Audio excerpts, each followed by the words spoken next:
Our job is to get the riding public to work on time.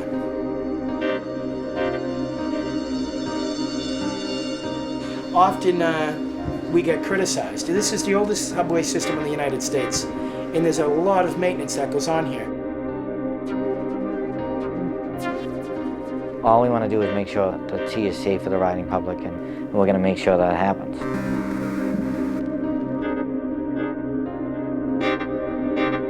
So these crews have to get out there and do their work and get off the rail in time for the morning service, which starts at 5:15. So they have a very small window to get out there and accomplish what they need to do.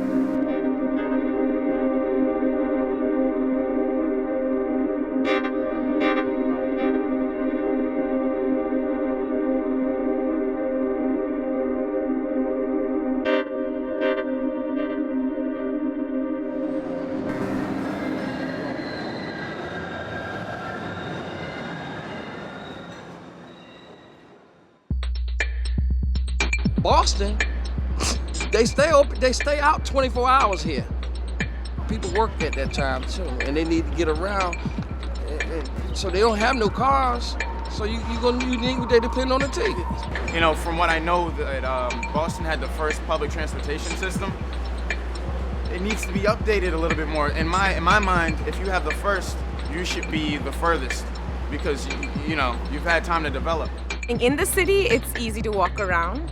But if you're outside the city, you definitely then have to either catch a cab, you can't drink if you're driving, and then the buses really, not many people take it as much as they take the T, so. It is a little nerve-wracking when you're not sure if you're gonna miss the last one and don't really have any other mode of transportation. Yeah, I would definitely like them to be open 24 hours. They're getting the money. You gotta keep it moving. It run all day anyway. It doesn't really make sense because there are so many cities in this world that can have like transit 24/7 that like why can't Boston get its act together and do that too? You don't have to run it till 2 o'clock or 3 o'clock every day. But if you run it maybe Fridays, Saturdays till 2 or when the bars close, it makes sense. I'm aware that they tried to do the night owl service, and there wasn't enough ridership for that. So from like a budgetary standpoint, I understand that that's not going to work out. You know, we charge, as you know, $1.70 for a subway ride. It typically costs us about $3.50, $3.70 to actually run the service, so it's subsidized. When you run late night service, the subsidy goes up to about $8 to $10. So it costs a lot more money to run the service between the hours of midnight and say 5 a.m. My feelings about that are it's inconvenient, but the bars close at 2 here. So if you really want to get home on the T, then you leave and go and drink a couple beers at home. Well, it's not. I ideally would like to have some form of public transportation available, but then you also have to think of the cost of doing that. Yeah, you got to think of the cost.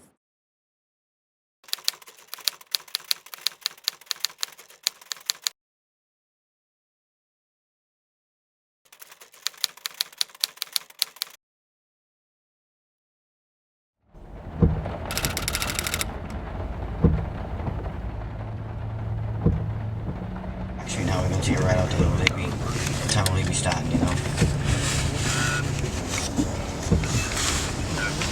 Okay. We're going to go to Charlestown right now and meet with John Walsh to see what's going on tonight. We'll get the night orders. Then we'll take a ride to the Green Line, Park Street Station. You know, I'm very proud of the people that I work with. When I go out there at night, especially, I like to go out and watch them, and during the day. You know, I always get a thrill. It's like, this is awesome. It's good. And like anybody that's in their craft, in their element, I'm sure that everybody feels that way. We are tradesmen and women out there, and they're very good. And some, like when we do certain jobs, we make sure we get the top people there. So now we're turning into Charlestown. We'll meet with John Walsh, get the night orders, and we'll be on our way.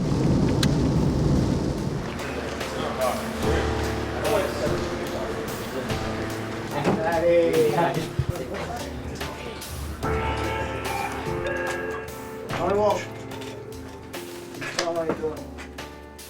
Park Street with Barletta? Well, the phone rings off the hook because I have all 4 lines checking in to see what they have for work and for access to the right-of-way. I have the signal department that checks in, also the building department, the power department, and anybody else, you know, outside contractors that have equipment that's entering the right-of-way or flag protection. So it's a lot of people checking in. And got the Tampa going down, Quincy Center. They're going to tamp that 24-1. Oh, that's right. Okay. So I have the night orders in front of me. We're actually not driving, so. Is this something that you all hope to accomplish tonight? We will do all this tonight. This is on every page. All this. Yeah, this is wow. So that's us. We're the track department. Signals working, and we have contractors in the building. That's the trade. This is the area that we're in now. Right now, we're gonna take a ride to Wellington to see the tamping and welding crew. Because of the rain, they canceled some of the job that were going on the orange lines. Anytime the tamper is involved, it is a significant job. So, you know, this rain tonight, it's subsiding. So I think they'll go out no matter what, because you can be inside. People on night crew are so significant because they have to, at a moment's notice, change what they're doing, and it's part of their job is to figure another way out to do something.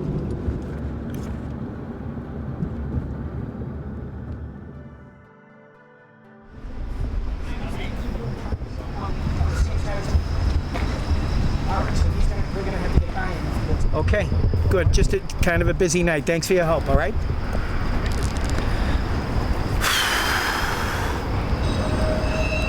Yeah, Pat, there's like logistic problems. Everybody's kind of in the same place, so I just want to, Johnny Walsh, want to give me a call. Where are you? You're out there too? Everybody's kind of around Suffolk tonight? I'm a general foreman of the production crew, the tamping crew specifically, and I'm also in charge of the welders. We work with signal department, we work with engineers, track laborers, trackmen, equipment operators. So it's pretty busy at the beginning of the night. Right, but you're on the westbound, right? Okay, we're gonna be in the eastbound just to give you a heads up with the metro, okay?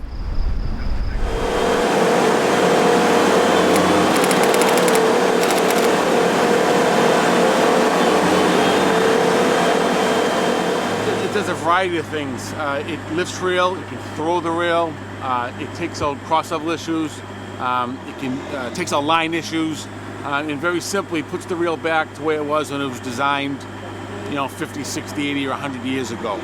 With the weather we had over this winter and now going into almost 100 today, there's a lot of thermal expansion that goes on within this rail, and it just basically slowly beats up the track and the trains going over it, you know, hundreds of times a day. It starts with a less than stellar ride, and then it goes into a dangerous condition if you don't stay with it right. Which we would have to put a speed restriction out here, which in turn means people don't get to work on time. Tonight I'll be following the machine with a pretty low-tech device that will, and I'm just going to make sure that the machine is doing what we tell it to do, and everything is going well. So I'm kind of like I'm like the elephant, the guy that follows the elephant, but it's an important job. You know, computers make everything easy, and they do to a point, but there's always a human element that has to go in there and make sure it's right. What type of distance can you do in like an average night or average hour? I mean, how do you gauge that?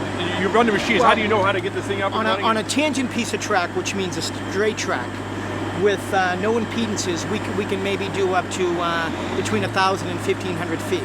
But this is a very technical job, which we'll have to go a lot slower. You know, we want to make sure that no wires or anything get damaged. So we have signal department out here with us in case a wire does get broken, because this machine will be lifting the track up and shifting it around.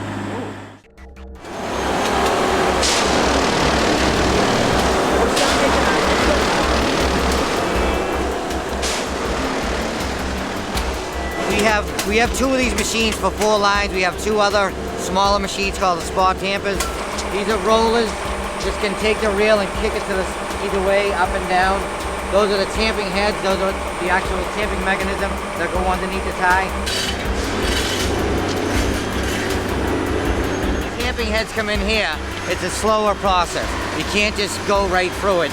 They have the trip here, all of these wires and those cables are buried, so you know there's something near there.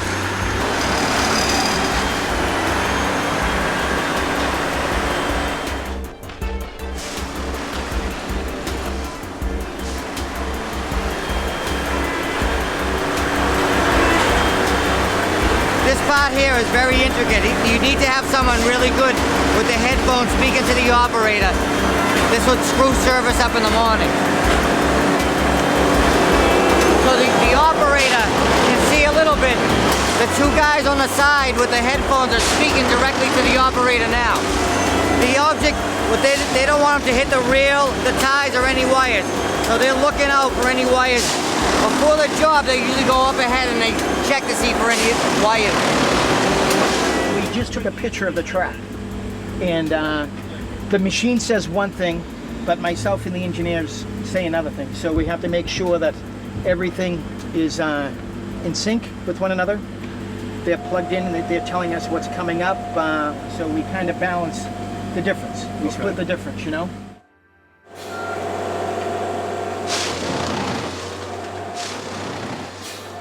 My name is Valerie, and I'm a track person, and right now I'm working on the Tampa crew. I started in transportation. I drove the Green Line, and then I left. I think I drove the trolleys for about 11 and a half years, then I came into this department. I remember I was driving a truck, and I got out of it for some reason, and the guy just said, "Did you just get out of driving that truck right there?" And I was like, "Yeah," and he was like, just amazed. I'm like, okay. You know, he was really nice, but he was just surprised, like, wow. And then I think when a lot of females see us doing this, then they know they can do it too. You know, because they might go, oh, no, I can't do that. Yes, you can. You're not going to do it the same way the men do, but you will find a way to be able to do what your job is. You know, I don't think any of those guys that I work with get there and go, oh, well, you know, she's not doing it the right way or whatever. No. It's a certain way you did it. I mean, I had a foreman. I remember we were doing ties, and so we had the carpenter come and he cut them in half, and so I'm lifting it, trying to lift it, and bring it over so we could stack it. And he goes, wait, no. He goes, this is what you do. So he goes, you take it, you let it fall over the rail. He goes, and you just take and lift it, and you're just doing this, lift it, bring it over there, then you put it over there. But I must say, the guys will help you the best way they can. We have an emergency up at Common Chestnut, a broken rail, so I have to send a welder up there. And I've got the crew at North Station. But this is stuff that happens on a regular basis, like emergencies, and what we like to do is help each other right away. And that's what we're going to do. They were doing a job up at Common Chestnut, and it was on the Boston-Brookline border. And they found potentially a broken rail, so we need to divert their welders and send them up there. It's 2:28, so we have approximately 2 hours to get this done, but we're going to go out and check it out ourselves and see what's going on.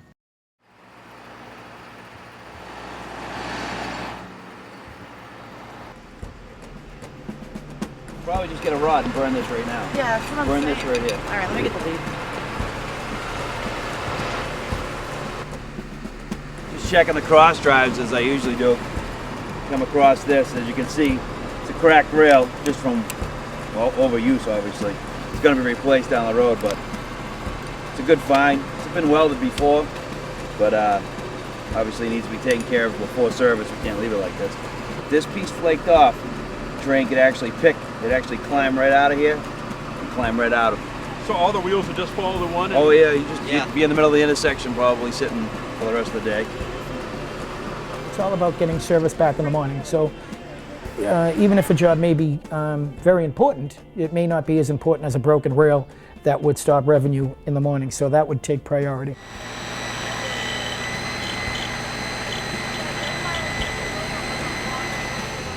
Paula Pinocchio, and I am a welder. I started working for the T 9 years ago. I really love welding, but it's a really dirty job. But I really liked track walking too. That was awesome. I like fixing things, and it's therapeutic to me, and it's, you see your job and then you grind it out and it looks nice and looks brand new and makes you feel good.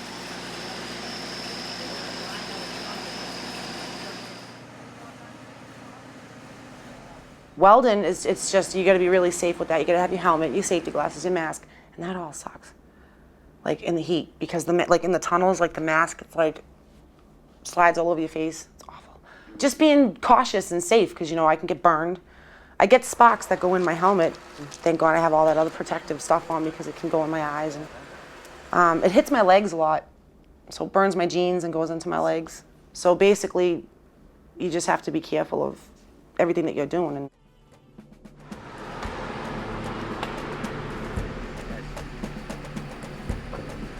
it takes a long time to actually do it the right way, and you do the best you can in the time limits you have. But it holds pretty well. But after a period of time of just constant use, like this area gets, it's just gonna wear out sooner or later.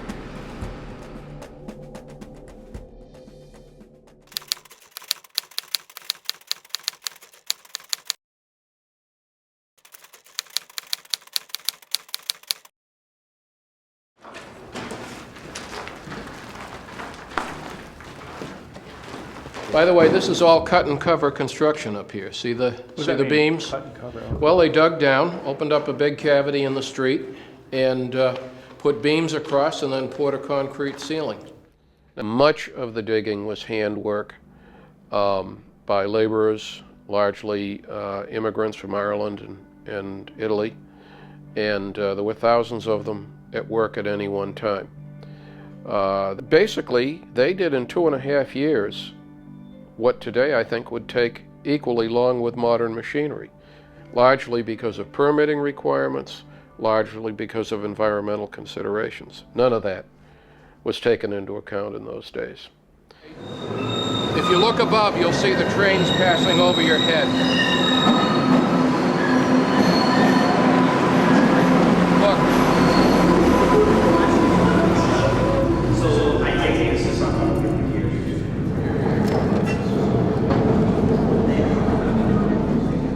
Windows certainly open, but they also ran what were called open cars through the subway that had no sides. They were summer trolleys. People called them breezers, and they rode those through the subway too, if you can believe it. Lots of accidents with people sticking their hands out and getting swiped by a pole or falling off the edge or whatever. When they built the subway along Boylston Street and along the Common, they had to deal with 2 colonial graveyards. And they exhumed the bodies of about 980 people and reburied them. In a way, the construction of the subway, because it was so radical, actually changed public thinking in some ways about a lot of things. The concept of taking a graveyard, which was hallowed ground, and reburying people was unthinkable. And yet, in St. Louis, when a rapid transit line was extended about 10 years ago to the airport, they did exactly the same thing with the cemetery. This was brilliantly lit. It was all white. It had many, many light bulbs along here. It was, I won't say it was daylight bright, but damn close.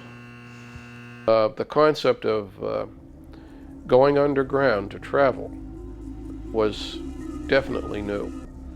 People didn't like going underground. It reminded them of death. Pestilence, disease, unsanitary conditions, tuberculosis, moisture, things that make people uncomfortable. And yet, to cope with that, the Transit Commission in the subway stations used porcelain tiles, white porcelain tiles, kept them scrupulously clean. There was a lot of mahogany on railings and so on, which was polished and dusted with enormous feather dusters by employees of the Boston Elevated Railway Company. The thing that was dramatic was that once the subway got in operation and actually began to be used, all this talk vanished because the public really understood that what they were dealing with here was something completely new, and all previous experience with underground activity just didn't count anymore.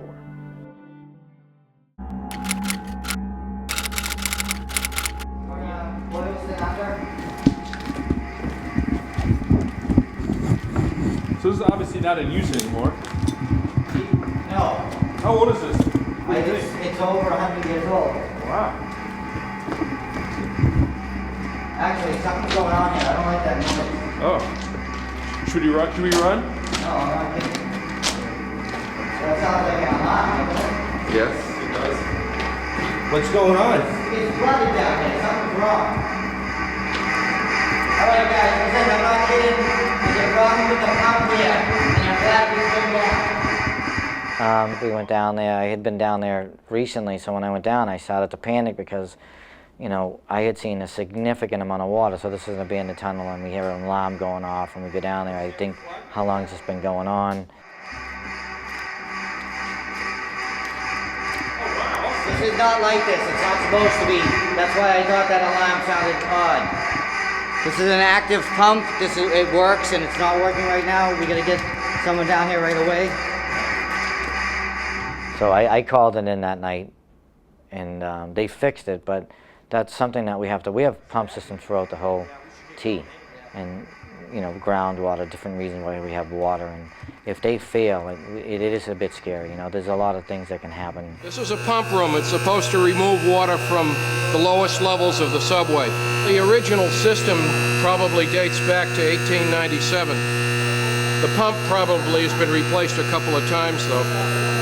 When you've got a subway like this with all this dust and dirt going through a pump, it wears it out pretty quickly.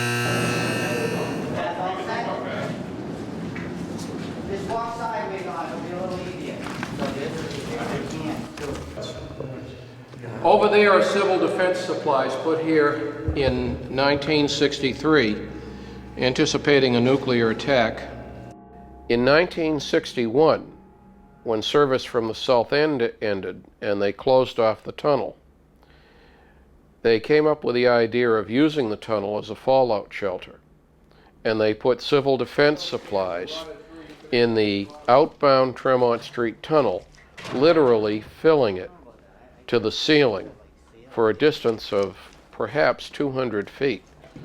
There are an enormous number of 5-gallon size pails there, some of which I imagine still have supplies in them.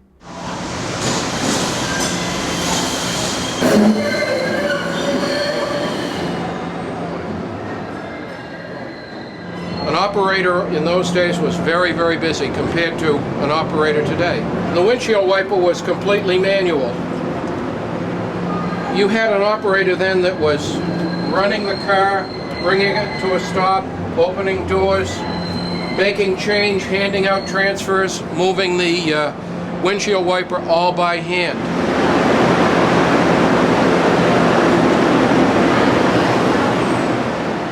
The subway was very different from the way it is today. For example, it had no signals. It was operated by line of sight. Basically, the operator kept his eye on the car ahead of him. And a consultant in 1918, John Beeler, and this system was still in use that late, described the confusion and chaos at Park Street Station as indescribable, with people rushing back and forth along the platform to get on these cars that are going to many destinations.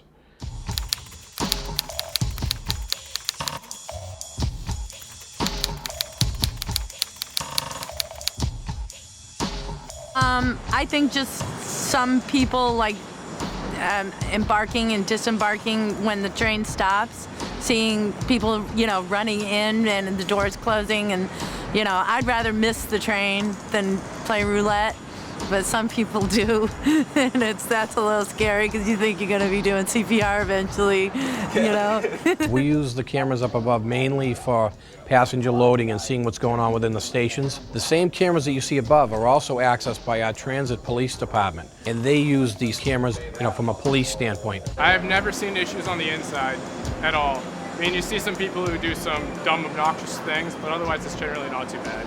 You know, if you go on the E branch, you get your Northeastern crowd, and Friday, Saturday nights are a little crazy, but... Oh, we see all kinds of strange things. There are people dancing on the platform, singing on the platform.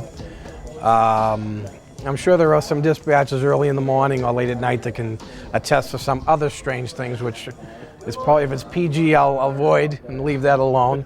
Some foolish people actually will commit a crime and think that they can escape by getting on a train. They'll get on the trains and then we've got them. I mean, where are they going to go? Because once we know, we communicate to the train, we stop the train, we communicate with our transit police, and then we coordinate with them what needs to be done. All right, my experience is this: overcrowding. No one wants to feel like a sardine when, I know it's public transportation. It's a people cart pretty much.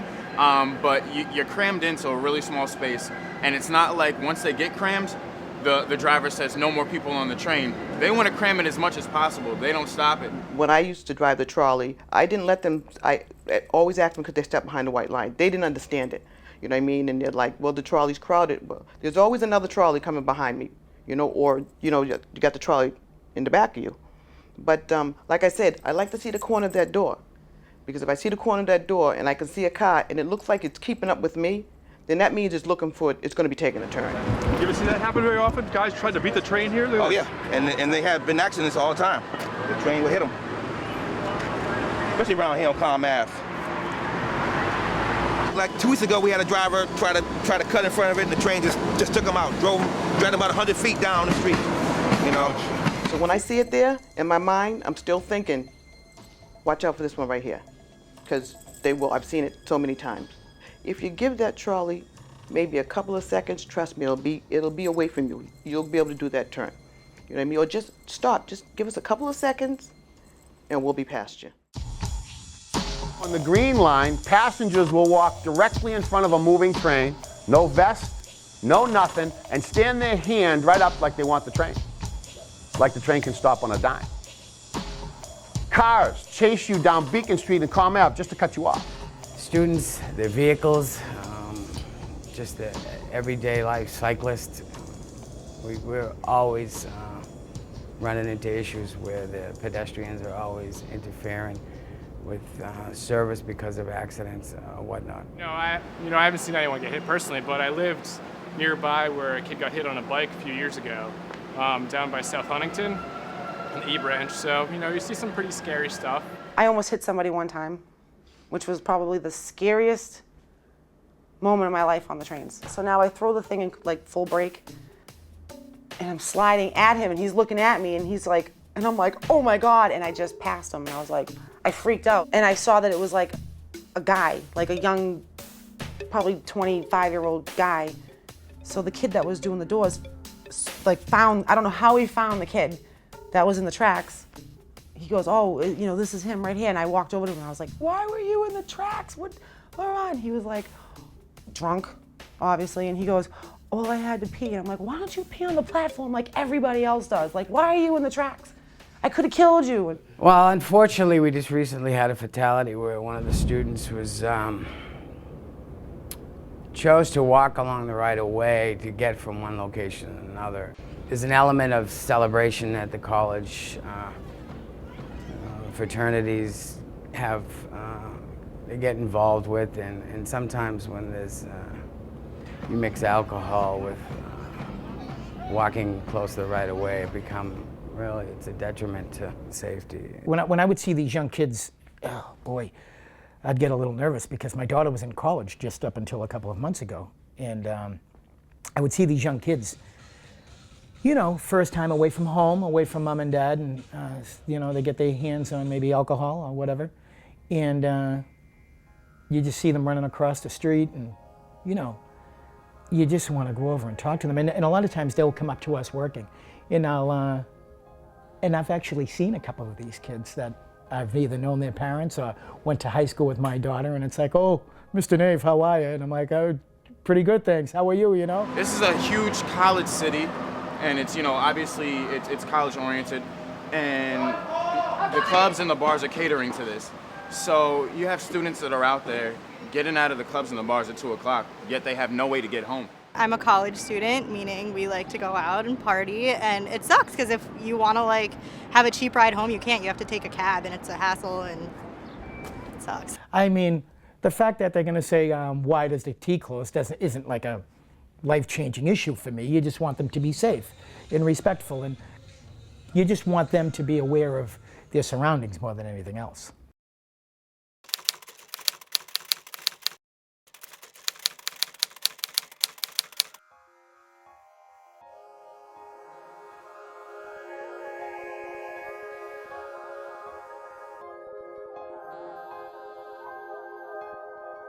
Back to the YouTube video. You saw that woman lie down. Where was her safe haven? There? Under here. Under here. You actually saw a gentleman trying to help her. Trying to help her and telling her, and he actually stuck his head over the yellow line and stuck his hand out like Superman stopped the train. See that one?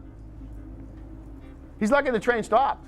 It was like the people were waving, but they were waving a little bit too much, and they were really, really close to the yellow line, which they're not supposed to be. So that's obviously telling me, you know, slow your train down, slow your train down. And then as I'm approaching, the lady pops her head up, and I'm like, oh my God, someone's in the pit. So I just threw it in emergency, exactly what I'm supposed to do. And it stopped just in time not to hurt her. And that was my whole thing. And it was so close that, you know, I thought it was bad. Cherise Lewis, she was fantastic. She was one of my students, fantastic. She stopped the train. She saw a lot of commotion. We'll talk about how to stop a train and how to actually stop a train. I'm going to tell you this right now, and I'm going to leave it with you. Your partner falls in the pit. There you are. He broke his leg. What do? Jump in? How do you save him? I'm going to leave that with you for a little while. When they doing work, one guy, like I said, he has to stay vigilant, stay around. We have whistles, and we have horns, and we have flags to protect the guys out there. We go out in twos now. Back in the days, it was one guy. Unfortunately, he got killed, and they changed it to have two guys. One guy does the work, one guy tighten the boat, the other guy watches out for him, has his back. Tell me when you see somebody. This is an actual reenactment of a fatality. See anybody yet? You got him? We couldn't understand how this happened. It's a flat rail, kind of not a bad day, a little dreary day, but we couldn't understand why the operator didn't see this man.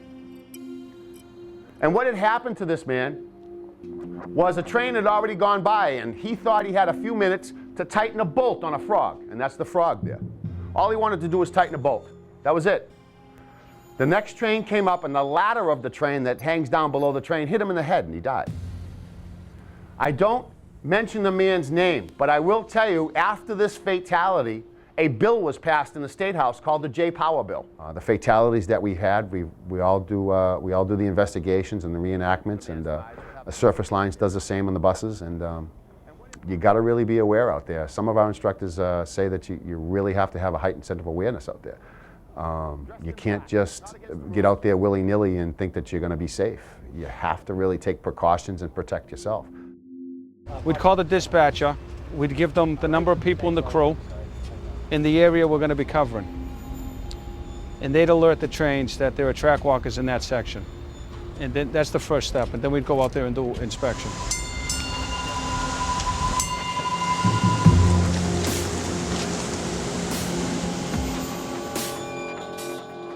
Unfortunately, accidents happen, especially when you're working with equipment. You know, the environment that we're in, it's, you know, I go in every day, especially when I was a track person. I went in every day, and I'm not kidding, especially since the tragedies, I thought that this could be the day that I could lose my life. So no matter how important the job is, the bottom line is, even though it's significant to do it, you need to do it safely. The dangers out there are just, some of them are just tremendous, that they're there constantly on a daily basis that you don't even realize. And I told people in class that complacency is one of our worst enemies on the MBTA, that we're just so complacent of a guy out there crossing the third rail every day. He gets out there at midnight, crosses the third rail constantly, with a metal shovel. Constantly back and forth, constantly moving, hustle. But safety absolutely has to be the top priority. Those can be some tough conditions they work under. But their safety is fundamentally the #1 priority out there. So whether it be tripping hazards, in a dark tunnel, to ensuring that the third rail is turned off, the employees absolutely have to ensure that they're working in a safe environment. And if they're not, I've told them and their managers that they have my permission to not work until the conditions are such that it's safe. Working at Codman Yard, we're doing the yard all over, putting switches in. Was installing a switch bringing the stock rail into the switch point area, and we couldn't get it to lay up right. And I got down into the hole trying to figure out what was wrong, and I could figure out what was wrong by being down there, and I was telling the crew they had to put a straight bar on the end and flip it and turn it, and when it finally straightened out so it would go in, the reel just slid right in. So it took me and the reel and met up with the other reel and took the top of my 3 fingers off. I just carried on, covered it up, told everybody what to do. Somebody called the ambulance, and the boys continued putting the rail together. Wow. But it's part of the job. I enjoy the job, I love the job. You know, they're not statistics, they're our people. I mean, these are our employees, they're our coworkers, and they're our friends. They're not out there doing the work, again, track inspection, signal, tie work, looking at the electrical components, tunnels. We wouldn't be able to run our system. I have to stay nights to do my job. My job doesn't exist in the daytime. So you do adapt, but I do think that it does affect your family members. I know it does. Most guys I know working at midnight usually don't get the 8 hours sleep, and you're supposed to. So they're up doing whatever they're doing, maybe a second job, or they're taking care of the kids. The wife goes to work in the morning, you know, and all that. So that's one of the problems with night shift workers or rotating shift workers is that they don't their quality of life is adversely affected. There's a source of anxiety and even depression in these individuals because they don't have the normal life. And you're just always off because people forget that you work nights. You know, so it's hard to sleep during the day. On a beautiful sunny day, like we're trying to go to bed, you feel like a vampire. They feel disconnected because that's, you know, they're the night crews and they're the night people, and they don't get all the same, they don't get the FaceTime that the day crews get with the managers and stuff like that. So I had the unfortunate experience, I call it, to do third shift for about 8 months one time in my career, and I absolutely couldn't, my body could not take it. So it takes a special person to change, you know, how your body and the way you function on a daily basis to work at night when the rest of us are all sleeping. It's like having a curfew on your job, kind of, because you have to make it here by 12:30 or at latest 12:45 to catch the last train. Some jobs don't let you out if you're, you know, if you're a waiter or something like that, or security, until like 1:30 or something. So you kind of got to schedule it around and find transportation. The majority of our ridership, 9 to 5 commuters. Being on the third shift, we want to make sure people get to hospitals and everything that commute to doctors and nurses that take the transit, get to work on time, and that third shift is covered. And when they go home in the morning, it's running again. I mean, some people just don't understand, they don't get it. It's like when you complain that stuff doesn't run right, then we try to fix it, and you're complaining when we're fixing it. You can't win. I wish they ran later on weekends, it'd be nice. I know other cities do that as well. But, you know, I'm just coming back from New York City right now where they run all night, so. Like, I've been to New York numerous times, and like Europe, and they all have better public transit, so. You know, if you were in New York City, transportation's all night, 24/7. Never shutting down, so it's kind of hard. It's kind of hard. I do not see a 2-track system, and the maintenance that must be performed is more important to me than starting, you know, a slight inconvenience for people. New York, for example, can run later because they have local and express tracks. In other words, they have multiple tracks that they can work around. We don't have that luxury here at the T. Basically, our entire system is double tracked, which means you have train traffic going in each direction. Could we work around that at some point? Possibly could, but I think we would need to make a significant investment in the infrastructure first before we could really seriously run 24 hours.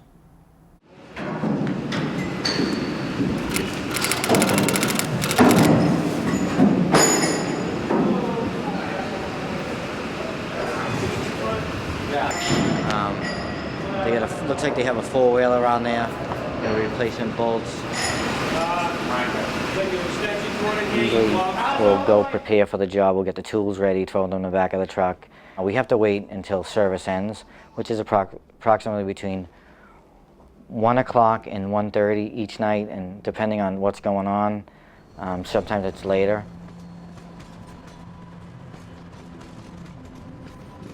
In that short window and that fast pace that we have to work under, the guys do an amazing job. A simple mistake like something being left on the right of way or on the tracks, and a piece of guardrail could have a potential derailment because somebody could just leave a chisel between the guardrail and a running rail and it could be disastrous.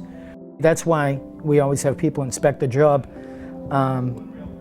at the end of each task.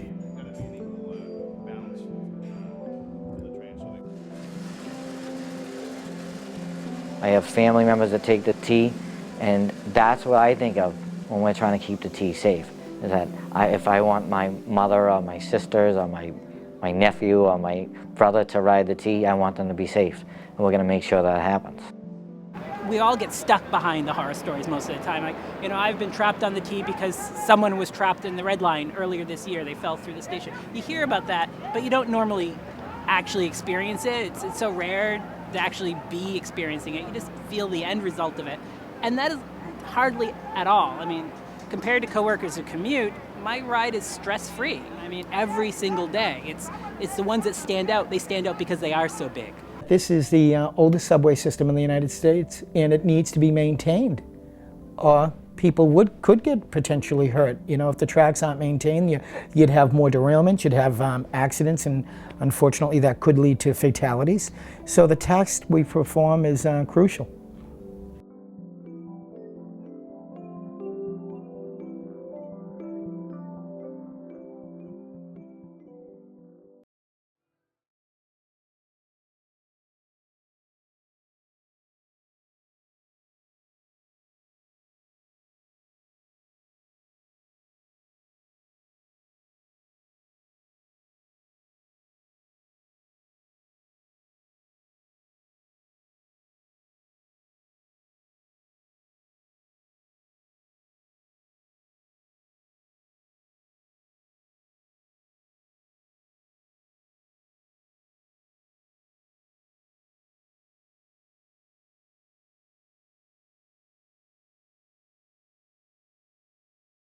Well, we think there are unwanted visitors here in the middle of the night.